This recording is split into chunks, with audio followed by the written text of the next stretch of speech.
Whoa.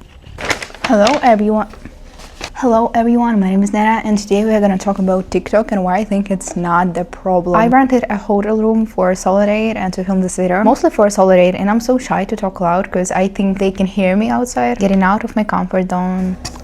This is boba tea and this is I don't think that TikTok is the problem for our generation. This is kind of controversial. My thoughts about it are also gonna be quite controversial. They will contradict one another because I wanna, talk about both sides, why people think it's a problem and why I think it's actually not. You might be like, so girl, you think that it's not a problem? You're probably 14, you're stupid, I am 18, so what?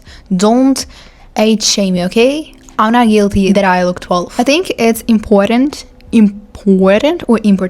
think it's important for you to know when watching this video that I have gone through being wildly insecure. It was crazy. I couldn't look at myself in a mirror. Not my face, not my body. I hated it all. Everything about me, I kind of liked, my hair.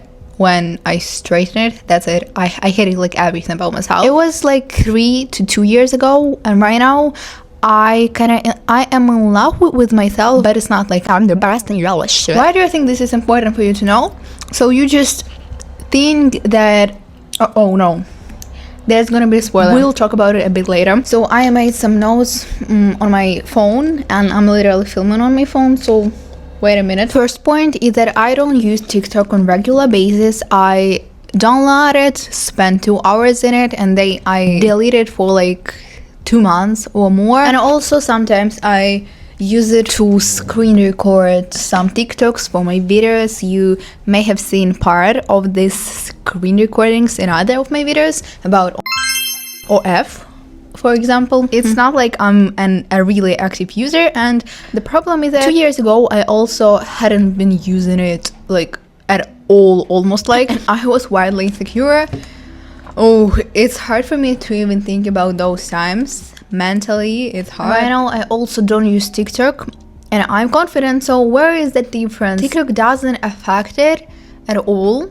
I think TikTok is just a way for people to tell you what is beautiful and what is not, and it is your choice to believe what is beautiful and what is not it, and if there is any standard for beautiful, obviously there are global standards, some standards that we just can't argue with. You can see it at any other kind of social media and compare yourself to them. You can see whatever and compare yourself to it, because if you're insecure, that is not I'm shaming you for being insecure, no, but if you are insecure, you will actually get many reasons to hate yourself, to compare yourself, and to think that everyone is better than you and you're the worst and you're a failure or whatever. If you're confident in yourself, you can still sometimes compare yourself to other people's lives. It happens times less often than when you're insecure, and when you are let's say the most confident, the most self-conscious, smartest person ever, me. No, if you just can view the world pretty objectively, you won't get jealous. You won't compare yourself to other people, because you know that what you see, what they show is just a picture, and nobody's gonna show you what they don't want you to see. Nobody's gonna show you they not work inside. Nobody's gonna show you the hairy hands if we're talking about beauty standards. Nobody's gonna show you their puffy face in the morning, their worst days. Nobody's gonna show you how their body look like when they are gaining some weight or when they eat just more than usually. There are some specific creators that show this, but these are specific creators who have blogs on this topic, That's why they show it. But I can think about Leah Halton now. Some conventionally attractive people get jealous of them just because they see the perfect picture, but in their life, I don't know, maybe that 100% their life is a bit easier because they get pretty privileged, in my opinion, but it doesn't mean they don't have problems. It doesn't mean they don't feel bad about themselves. The responsibility is really on you. It's not your conscious choice, but you can choose to not compare yourself to this perfect picture women on the internet. You can choose to encourage yourself more, to accept yourself as who you are and as what you look like. You can take some responsibility for your fucking mental health and delete TikTok. I'm not saying that TikTok is total evil, but if you're insecure, if you are struggling with body image, self-image or something like that, it's really is evil. My advice, as from someone who hated their body totally, to loving and accepting it, or like trying to love it fully, whatever, my advice is to really please delete TikTok for a while. You're not gonna see healthy body images there, you're not gonna see real life there, or if you are just lazy, like honestly, why am I asking anyone to delete TikTok? You should do it for your own good. But if you're not willing to do anything for your own good, which may happen sometimes, because I know some people are really addicted to TikTok, they cannot imagine their life without it, like at all. If you're one of those people, you can just unfollow every creator that makes you feel insecure, that you compare your life to whatsoever, and start following creators that embrace their unconventionally attractive bodies that make you feel better about yourself. I don't think there is a lot to explain there, but I think this is really your sign to just do it finally, because TikTok is not the problem, but this is the way to promote the beauty standards to younger generation who just is not conscious yet and who are basically kids. This video is very messy, right?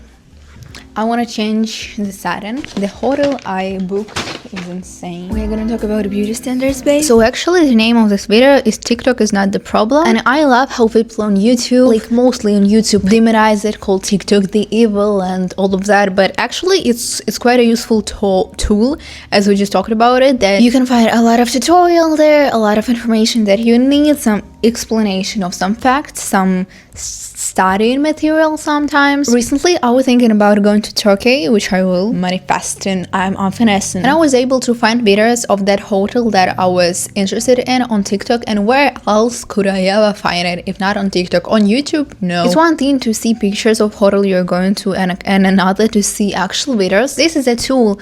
I just love how people on YouTube mostly, why am I saying it again and again? So like imagine you deleted TikTok like at all and you're not using it at all now, but if you're still into K-pop, for example, because it's much different from what we have in like Western market, especially music market, movie market and all of that. K-pop is really different. Why? Because the beauty standards there are wild. They're wildly skinny. As far as I know, Koreans are naturally skinny, but I've been in K-pop since 2018, and I can tell you, like, a lot of idols have ED, like a lot of. The pressure for beauty standards is wild. The pressure for looking young and innocent is also wild. And when you are consuming that without being conscious about it, like I was doing, I was willing to be as skinny as idols without realizing that this is not how my body can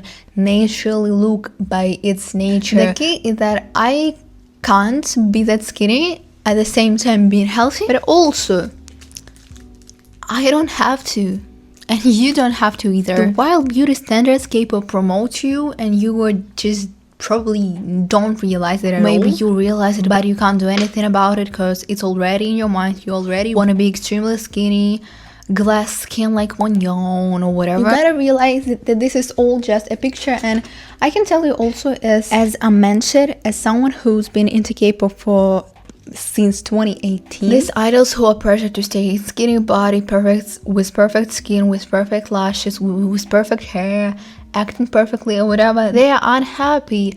And I mean, obviously there are idols who are happy, but most of them, when pressured to be a certain way, they just can't be happy. The conclusion is that TikTok is the problem in some cases, and in some cases it's not. But if you want me to come to one answer, I think that my life is better without it. Totally.